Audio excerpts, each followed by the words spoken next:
오늘 어제에 이어서 어제는 소아시아 4개 교회에 대한 성령께서 하시는 말씀드리고 오늘은 3 교회에 대한 성령께서 교회들에게 하시는 말씀을 우리가 묵상합니다. 그 첫째가 사대교회인데 사대는 자기는 살아있다고 생각하는데 실제로는 죽은 교회와 같다, 이렇게 평가받는 교회입니다. 그래서 하나님 앞에 온전한 것을 찾지 못할 만큼 그 교회가 바람직하고 합당한 일을 행하지 못하고 있다는 것을 책망받은 교회입니다. 그래서 어떻게 하든지 이 교회에게 회개할 기회를 주시고자 성령께서 말씀하고 계시죠. 그래서 여기서 보면 그래도 사대의 희망적인 것은 4절에 나와 있는 것처럼 그 옷을 더럽히지 아니한 자 몇 명이 있어 그랬어요. 그래서 이들은 하나님 앞에 합당히 행하는 자들이었다라고 하는 것이죠. 교회가 아무리 썩고 부패하고 또 하나님의 뜻에 합당하게 나아가지 못하더라도 이렇게 그 옷을 더럽히지 아니한 자, 하나님 앞에 합당한 자가 있다면 그래도 가망성이 있는 것이죠. 이 사대교회는 그래서 겉으로는 살아있는 것 같지만 실제로는 죽은 교회다 평가받고 있는 교회죠. 그럼에도 불구하고 그 몇몇이 그 교회를 살리기 위해서 자신을 더럽히지 아니하고 하나님의 말씀에 합당히 여길 만한 자들이 있었다. 이것이 그 교회의 희망적인 말씀이죠. 오늘 이것은 소아시아 7교회에게만 하신 말씀이 아니라 이 말씀을 읽는 모든 교회들에게 하시는 말씀임을 우리가 명심해야 될 것입니다. 저희 교회도 살아있는 교회가 되기를 힘써야 됩니다. 또 부정적인 이야기들을 하는 사람이 물론 없지 않아 있겠지만 그래도 우리는 그 안에서 하나님께서 세우신 교회임을 인정하고 또 하나님의 뜻에 합당하게 살아가야 될 것입니다.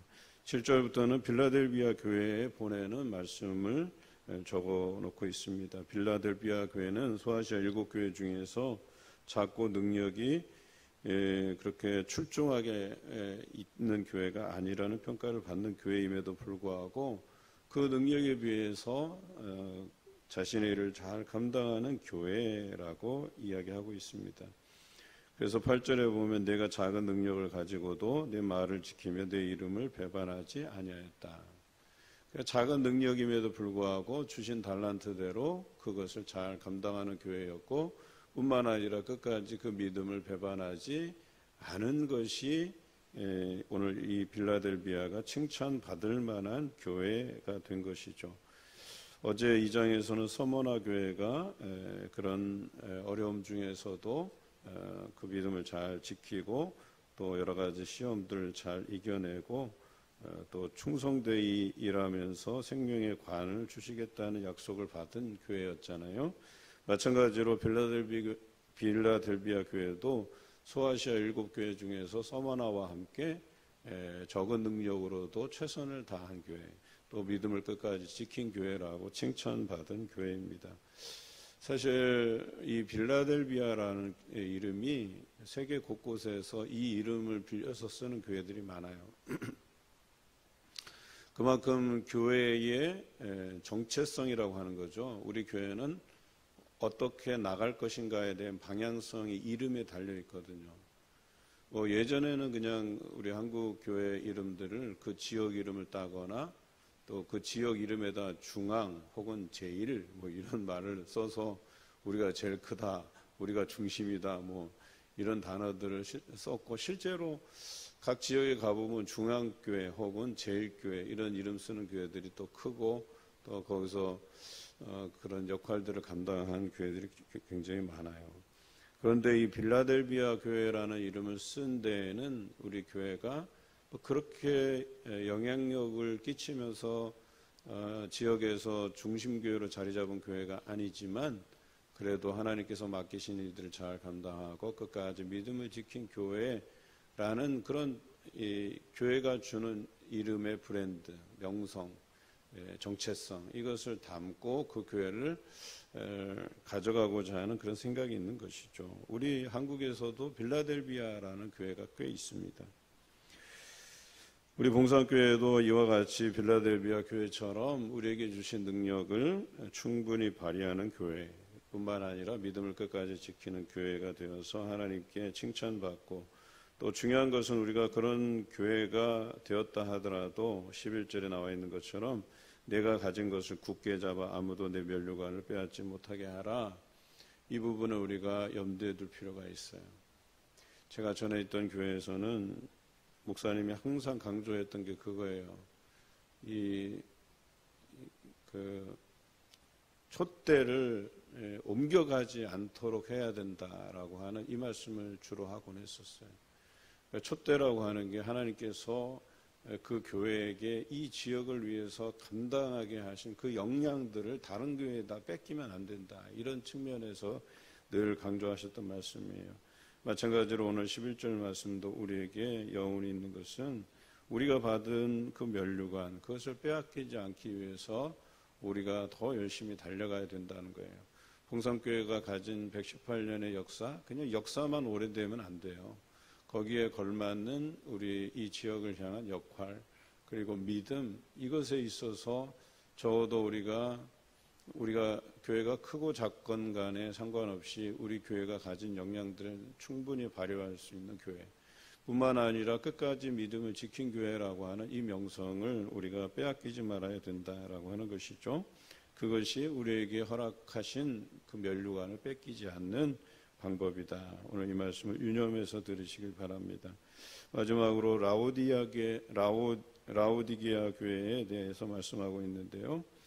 이 라오디게아 교회는 참으로 연약한 교회예요. 보면 다른 빌라델비아와 같이 연약한 환경이 아님에도 불구하고 이 교회가 연약하다고 평가받는 것은 이도저도 아니기 때문에 그래요. 믿음이 차갑든지 아니면 뜨겁든지 해야 되는데 미지근하다. 이 표현은 뭐예요? 세상에도 한 반쯤 발을 담가놓고 또 교회에도 한 반쯤 발을 담가놓고 그냥 적당히 신앙생활하는 그런 교회를 뜻하는 것이죠. 그래서 이런 교회를 닮지 말 것에 대해서 우리에게 이야기하죠. 중요한 것은 19절에 나와 있는 것처럼 내가 사랑하는 자를 책망하여 징계하노니 그러므로 내가 열심을 내라 회개하라. 이렇게 교회에게 말씀하신 것을 잊지 말아야 된다는 거예요. 오늘날도 우리가 미지근하게 신앙생활하면 하나님께서 성령을 통하여서 그 교회들에게 말씀하시죠. 또 목회자를 통해서 말씀을 선포하시죠. 우리가 그 말씀을 듣고 내가 너무 세상과 타협하며 살았구나. 내가 너무나도 미지근한 신앙을 가졌구나. 여기에 대해서 뭐라 그래요? 그것에 대해서 책망하고 징계한다 그랬어요. 그래서 너희가 열심을 내라. 책망받지 않기 위해서, 징계를 받지 않기 위해서 더 열심을 내고 회개하라고 오늘 교회들에게 권면하고 있는 것이죠. 오늘 세 교회를 말씀드렸는데요. 무엇보다 오늘 20절의 말씀을 우리가 주목하여 볼 필요가 있습니다. 우리 예수님께서는 문 밖에 서서 문을 두드리십니다. 또 음성을 우리에게 들려주십니다. 그럴 때 우리가 문을 열면 예수 그리스도와 함께 먹고 또 그와 함께 계실 것이다 라고 하는 이 말씀을 우리에게 주십니다. 오늘 우리에게 이 7교회를 통해서 교회들에게 교훈하고 있는데 우리가 닮지 말아야 될 모습들, 또 회개해야 될 모습들, 닮아야 될 모습들을 통해서 예수 그리스도를 향한 우리의 마음문을 연다면 예수님께서 우리와 함께 더불어서 또 먹는 또 동행하는 그런 삶을 살 수 있을 것이라고 이야기합니다. 오늘 요한계시록에 나타난 말씀들이 이것이지만 우리가 날마다 이 말씀을 기억하고 교회의 정체성, 교회의 정체성이라고 하는 것은 곧 나의 정체성이기도 해요. 그래서 우리가 어떻게 신앙인으로서 살아갈 것인가를 고민해보고 회개할 부분들은 회개하고 또 우리가 잘 가고 있는 방향에 대해서는 그 면류관을 잃지 않도록 빼앗기지 않도록 그 믿음을 굳게 잡고 또 견디어가는 여러분 되시기를 주님의 이름으로 기원합니다.